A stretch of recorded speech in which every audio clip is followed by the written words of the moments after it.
The alarm screamed through the ship's corridors like a dying animal. Captain Veltari pressed her crystalline hands against the control panel, her blue form flickering with stress patterns. The Harmony's edge was falling apart around them. Engine. "Core is failing," shouted Kixalana, the ship's engineer. Her gas-form body swirled frantically around the damaged systems. "We have maybe 10 minutes before complete shutdown." Through the main viewing screen, a blue and green planet grew larger by the second. The ship's computer spoke in its calm, emotionless voice. "Warning. Destination planet classified as Extreme Deathworld. Class 12. Landing not recommended. Survival. Probability, 0.03%. "We don't have a choice," Veltari said. Her voice crackled like breaking ice. "Prepare for emergency landing." The 12-member crew strapped themselves in as best they could. The ship had explorers from 3 different species. The Silthani, like Veltari, were made of living crystal and needed very cold temperatures. The Neftar, like Kixlana, were gas beings who lived in clouds.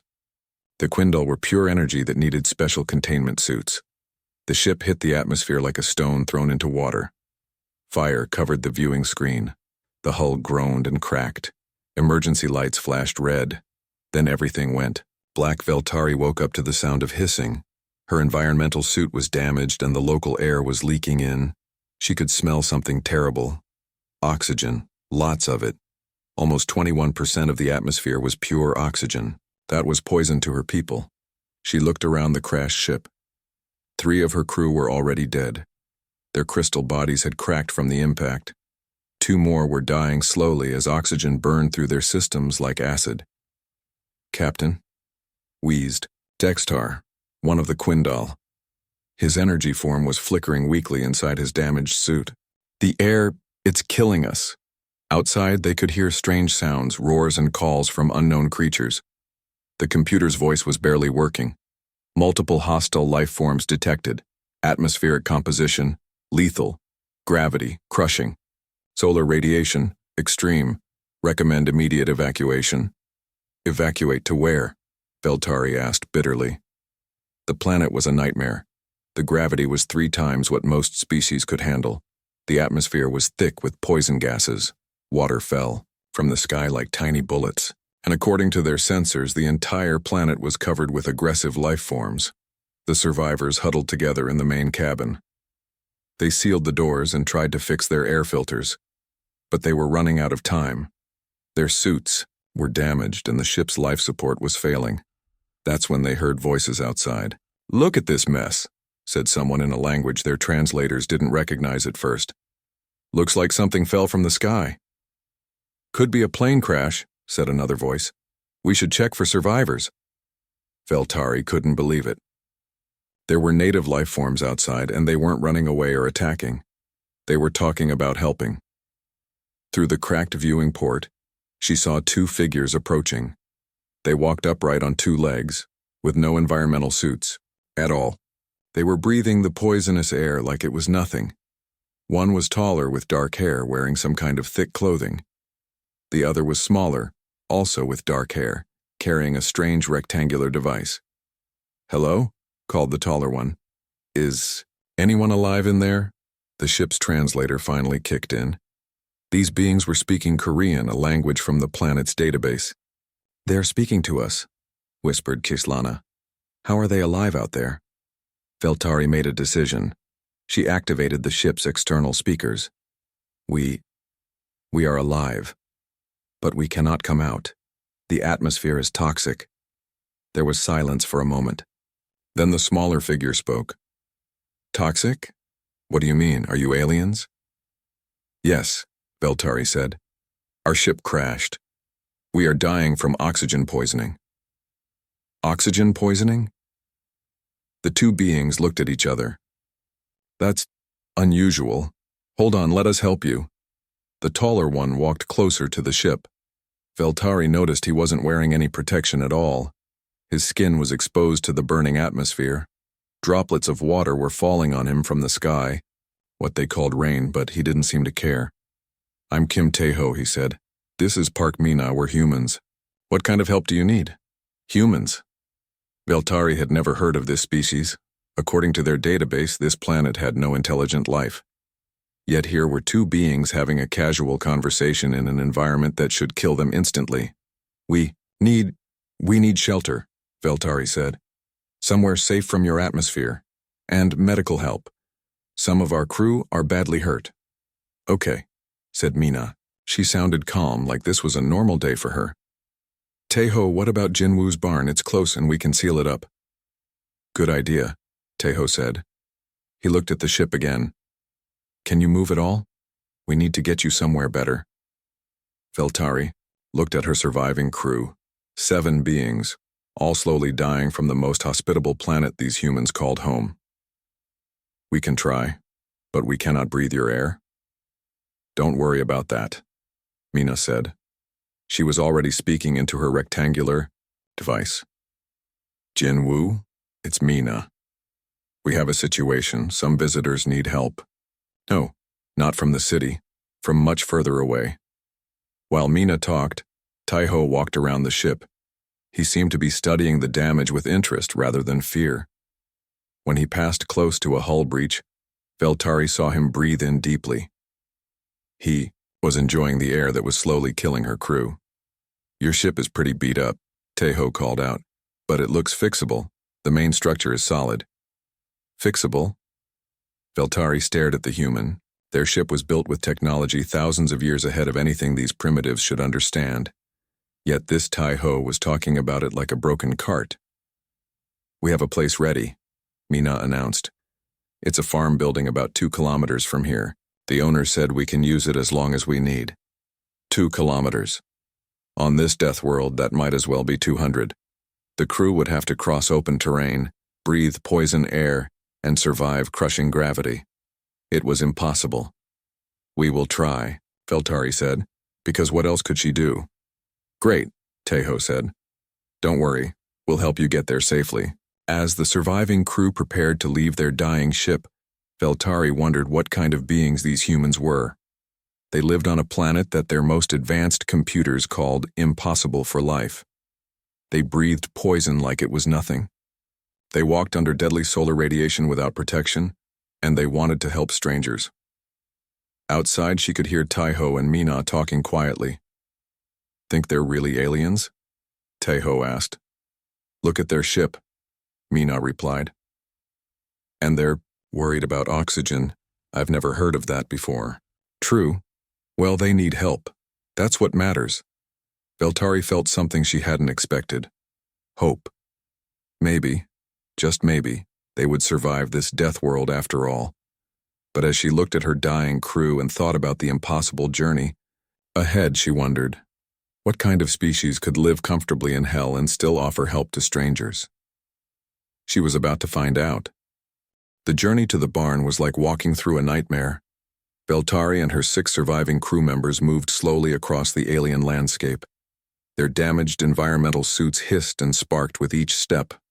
The crushing gravity made every movement feel like swimming through thick mud.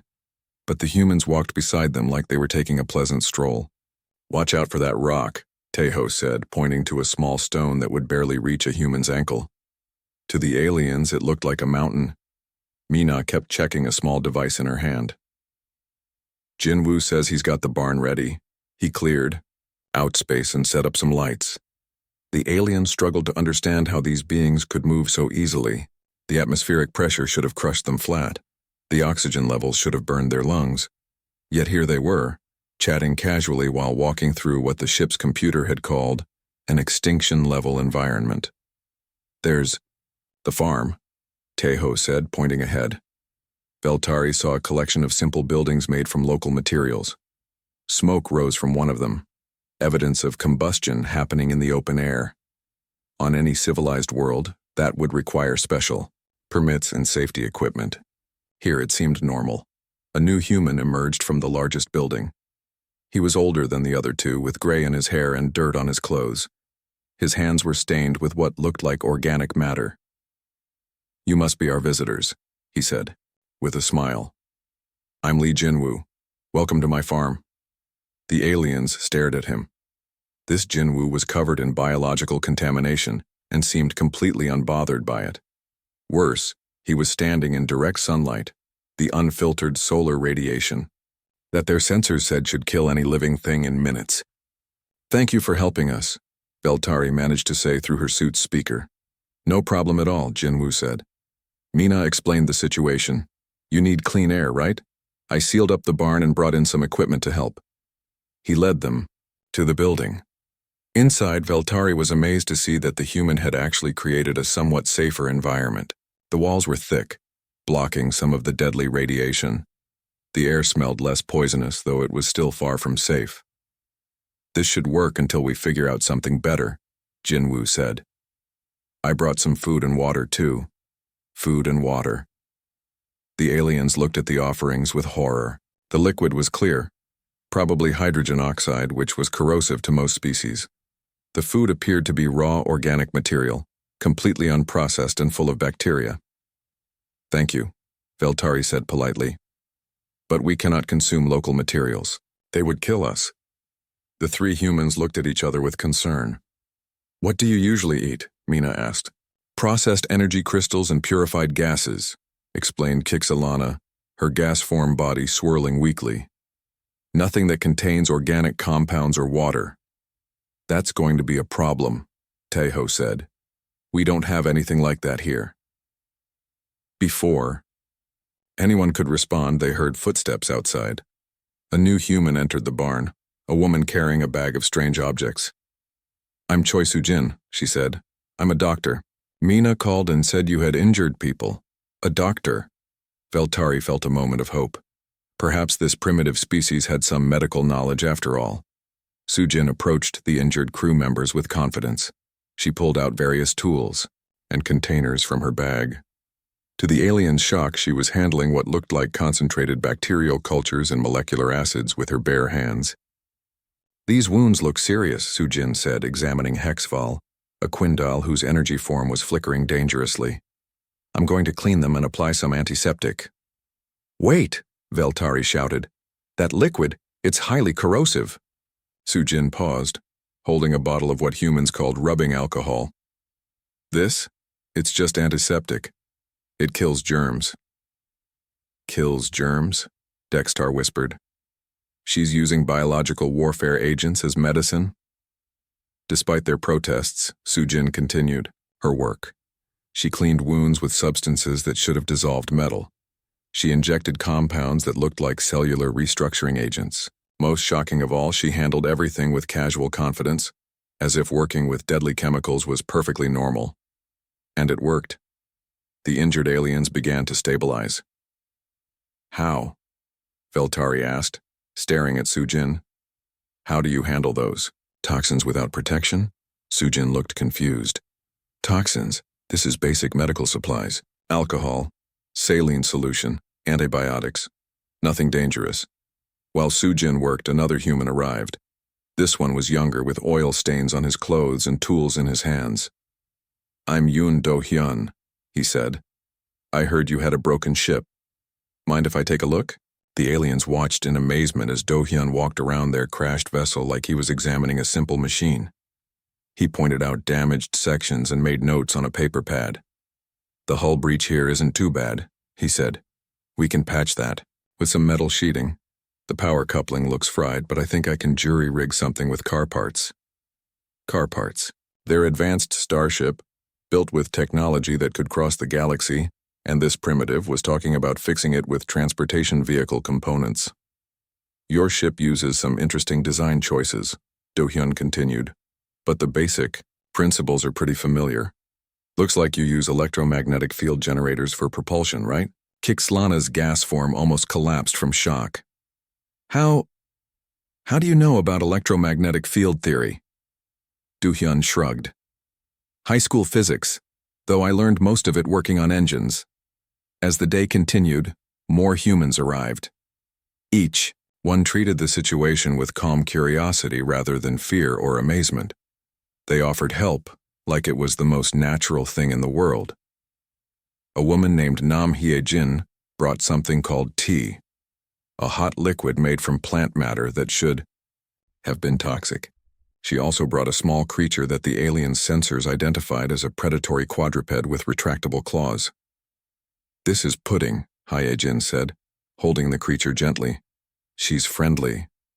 The aliens stared at the beast. According to their scanners, it was a perfect killing machine, fast reflexes, sharp teeth, natural weapons. Yet this human was treating it like a companion. Is it trained for combat? Veltari asked carefully. Hyejin laughed. Combat? She's a house cat. She mostly sleeps and plays with string.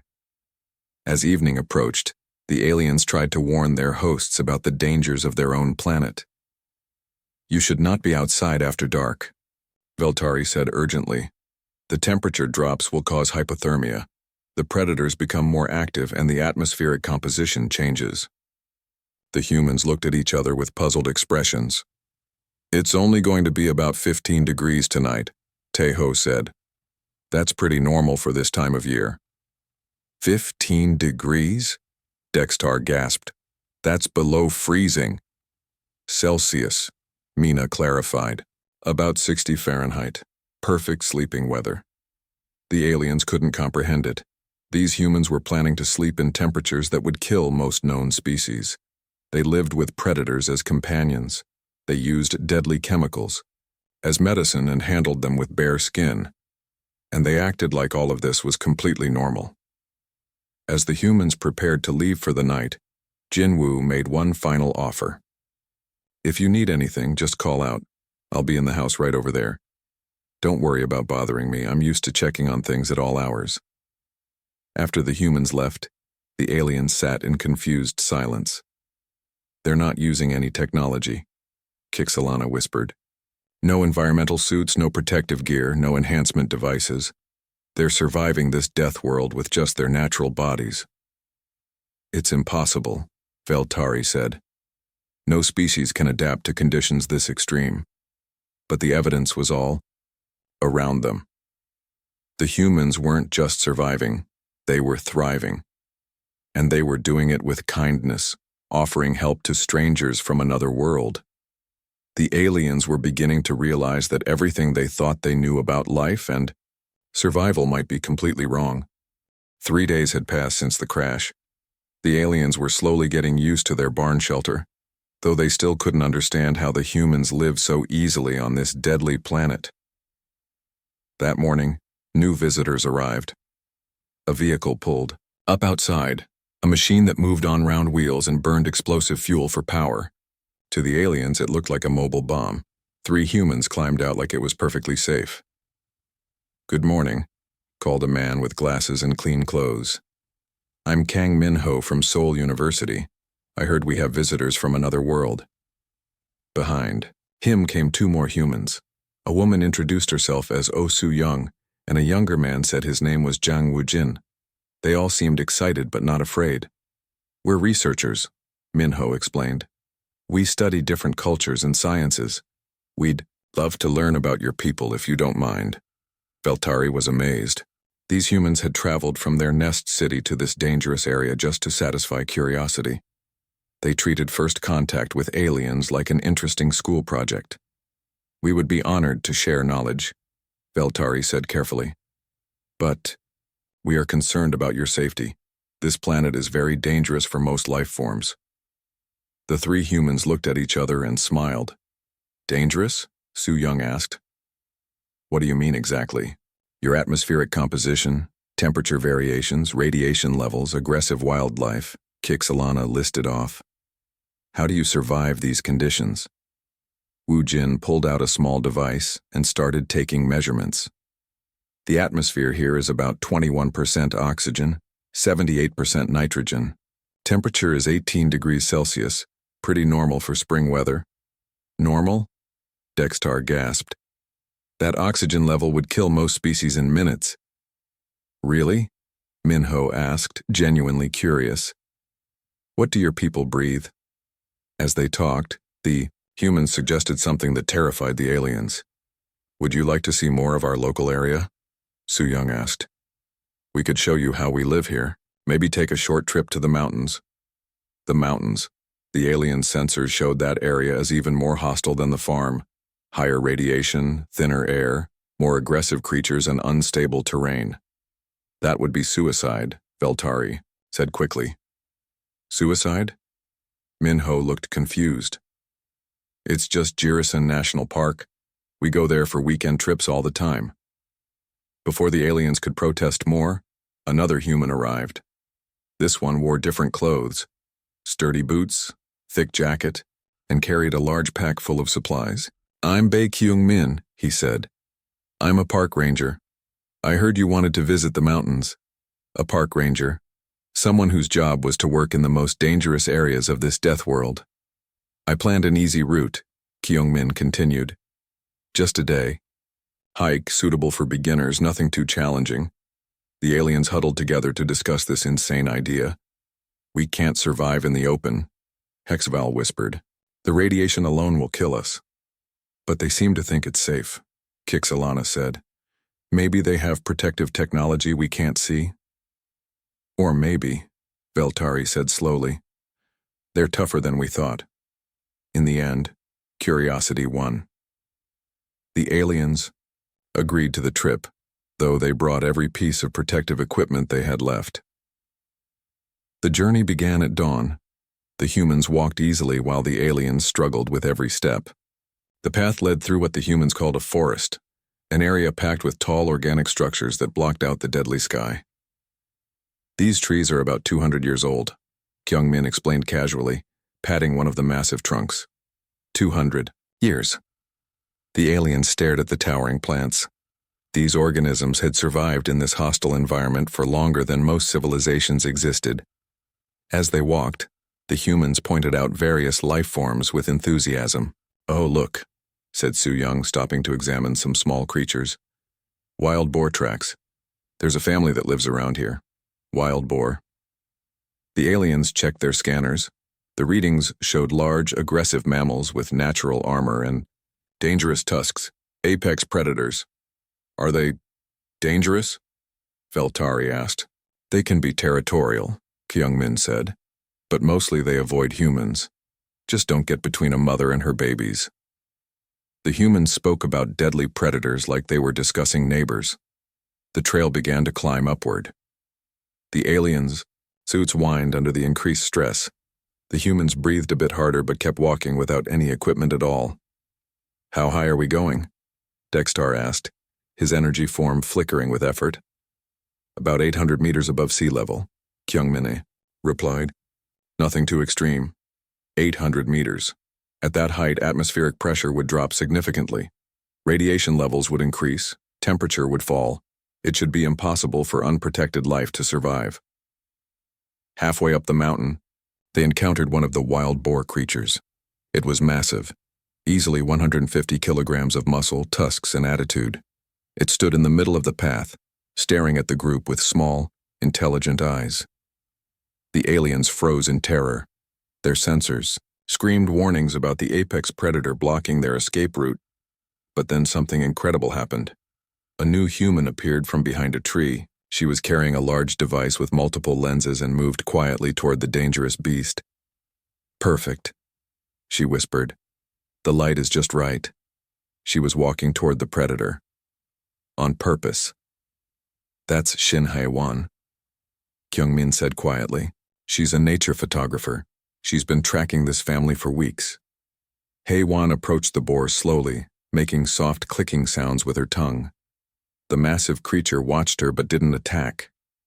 Instead, it seemed curious about the strange human. Hello, beautiful, Hae-won murmured, raising her device. Just let me get a few pictures. The device made clicking sounds. The boar's ears twitched, but it stood still. Hae-won took several images of the deadly predator like it. Was a willing model. Thank you, she whispered to the boar, then backed away slowly. The creature snorted once and wandered off into the forest. The aliens couldn't speak. They had just watched a human approach an apex predator with no weapons, no armor, and no fear. She had treated it like a cooperative friend. Great shots, Woojin said, looking at Hae-won's device. That's the big male, right? The one with the scar on his left ear? Yes, Hae-won smiled. He's getting used to humans being around. Very intelligent animals. The group continued climbing. The aliens noticed that the humans were adapting to the changing conditions without any technology. When the air got thinner, they breathed deeper. When the temperature dropped, they put on more clothing layers.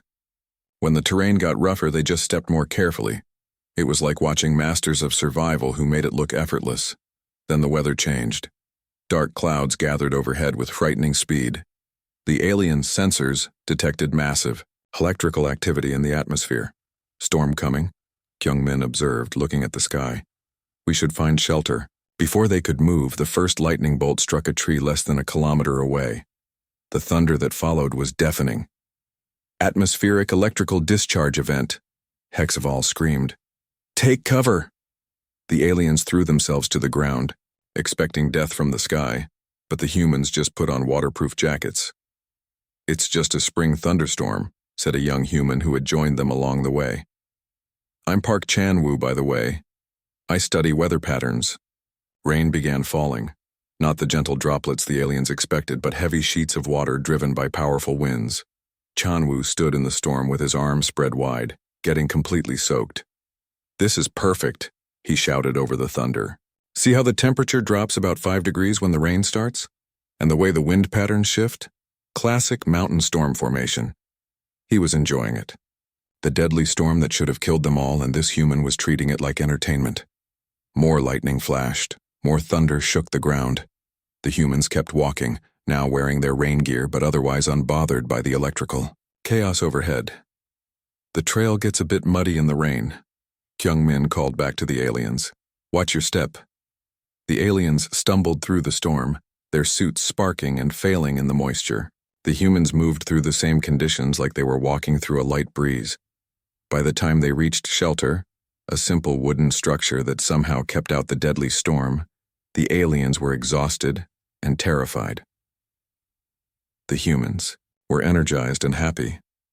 Great hike, Minho said, shaking water from his jacket. Thanks for showing us around, Kyung-min. No problem, the ranger replied. This is one of our easier trails. Perfect for a first visit. Easier trails. The aliens looked at each other in stunned silence. These humans had just walked through conditions that would destroy most military units on most planets. They had approached apex predators for fun. They had stood in electrical storms and called it weather, and they considered it an easy day trip. How? Beltari finally asked. How do you do this? The humans looked puzzled by the question. Do what? Su-young asked. Survive, Kixalana whispered. All of this. How do you survive? Kyung-min thought for a moment, then shrugged. I guess we're just used to it, he said. This is home. Home. The aliens sat in the shelter, listening to the storm rage outside, and tried to process what they had learned. These humans weren't using advanced technology or genetic modifications. They were just adapted, naturally adapted to conditions that would kill almost any other known species. The implications were staggering and terrifying. Back at the farm, the aliens sat in their barn shelter trying to understand what they had witnessed. The humans had walked through a death world like it was a garden. They had survived conditions that would destroy entire civilizations. The next morning, a new human arrived. She was older, with gray hair and kind eyes. She carried a bag full of old books and papers. I'm Lee Soo-min, she said with a gentle smile. I teach history at the local school. I heard you were interested in learning about our people, history. The aliens perked up with interest. Perhaps understanding the humans' past would explain their impossible present. Soo-min opened her first book. The pages were filled with pictures and writing that the aliens' translators could read. This shows our planet about 20,000 years ago, she said, pointing to a picture of ice-covered land. Most of the world was frozen. The ice was kilometers thick in some places. The aliens stared at the image. An ice age. Complete planetary freezing. That was an extinction-level event. What happened to your people during this time? Veltari asked carefully. We survived, Soo-min said simply.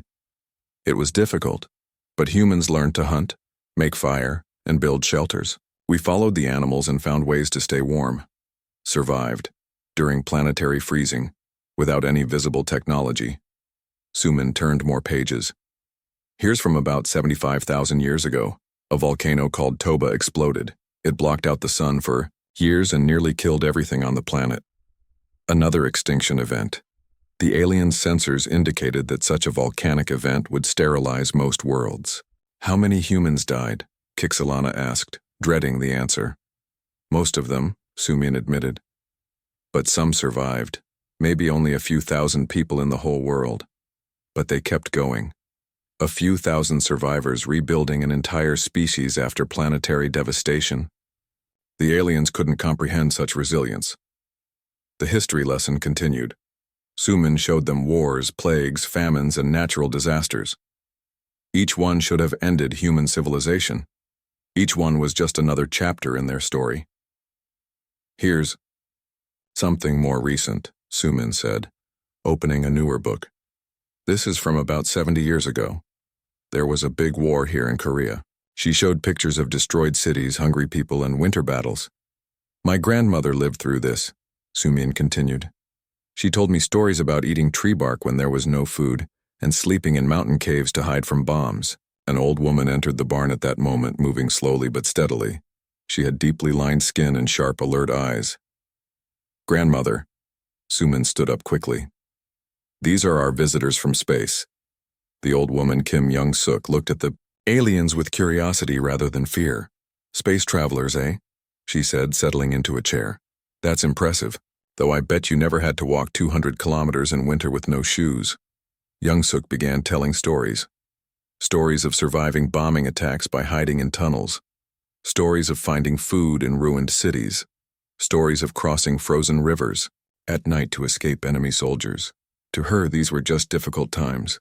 Challenges that people faced and overcame.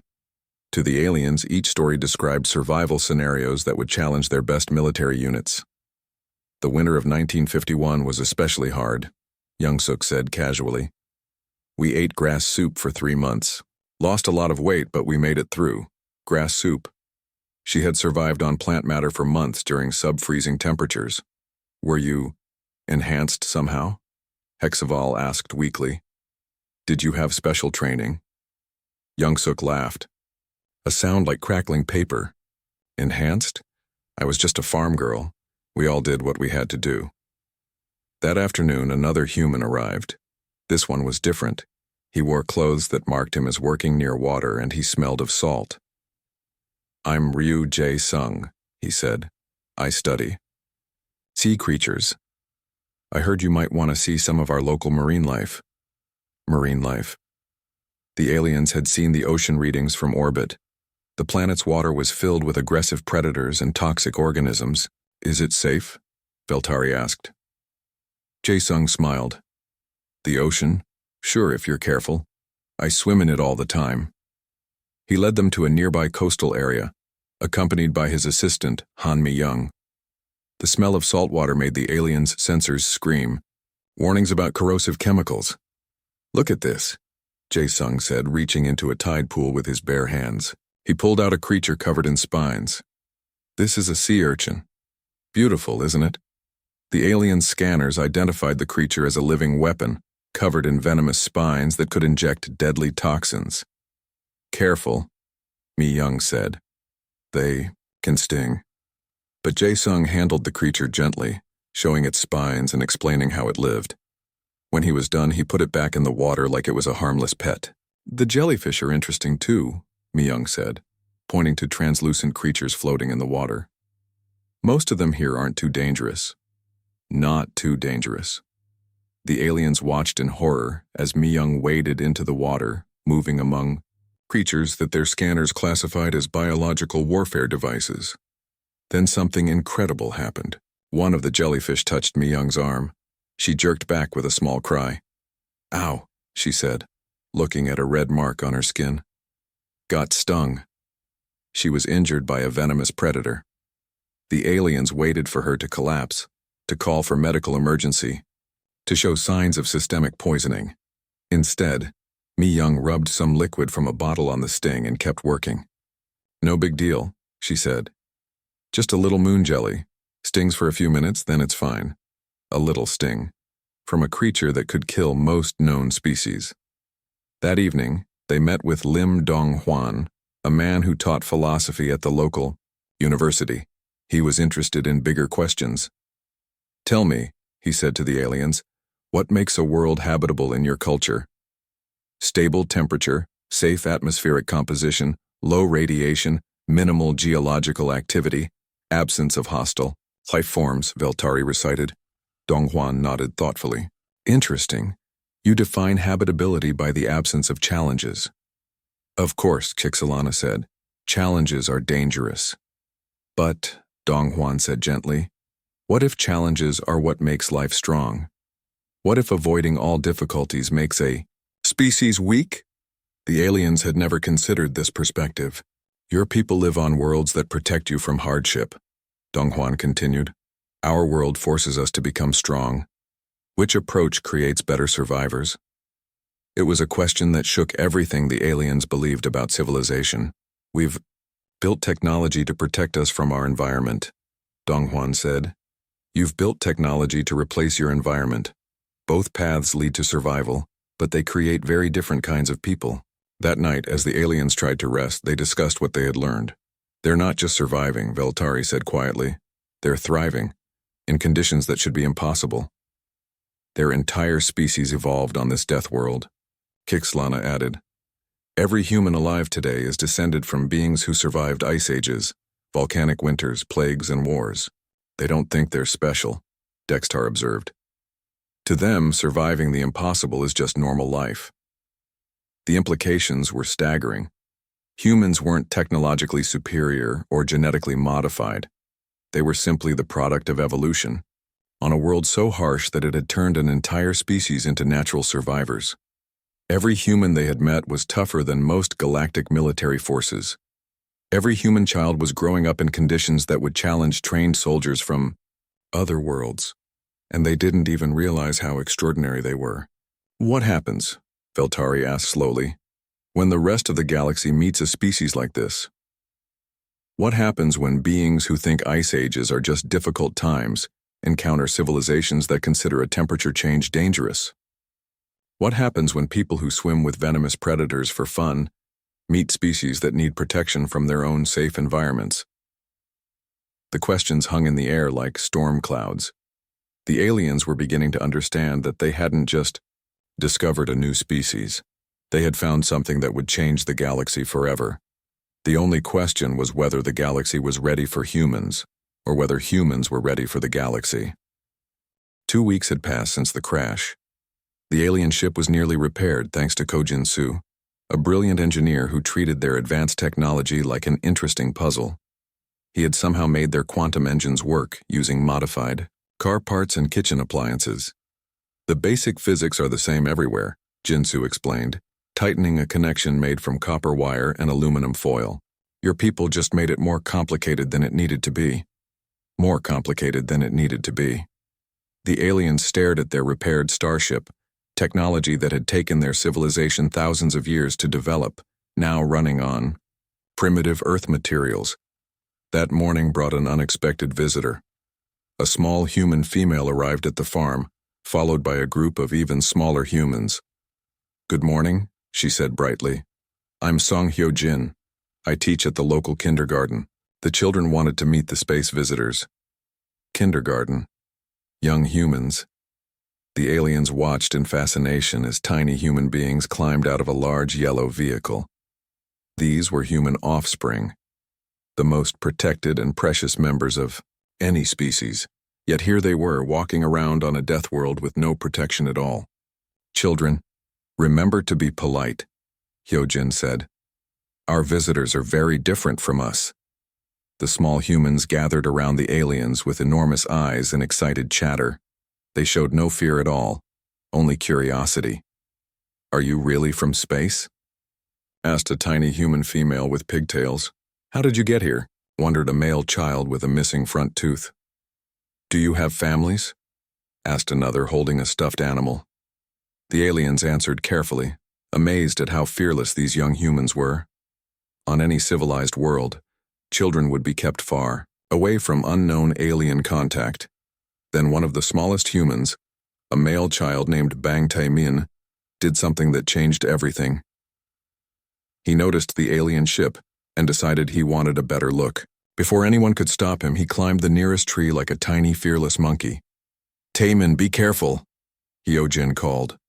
The child climbed higher and higher, moving through branches 20 feet above the ground. The aliens watched in horror as the small human pulled himself up using only his tiny hands and feet. "The gravitational stress on his developing bone structure," HFY whispered. "The risk of catastrophic falling damage. How is this allowed?" Then Taemin slipped.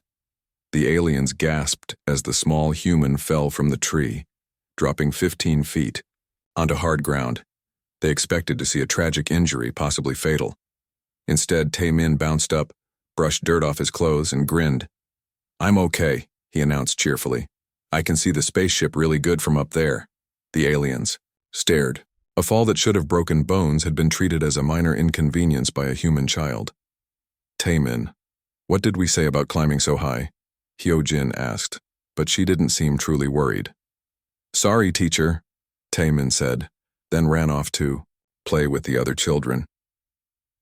The aliens watched the rest of the visit in stunned silence. The human children played games that looked like military training exercises. They ran at high speeds, jumped from elevated surfaces, and engaged in mock combat with sticks and rocks, all without adult supervision, all without protective equipment, all while breathing poison air and absorbing deadly radiation. "They're training them," Kixalana whispered. "The human military is training child soldiers for Deathworld operations."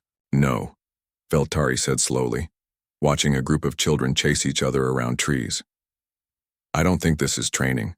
I think this is just childhood."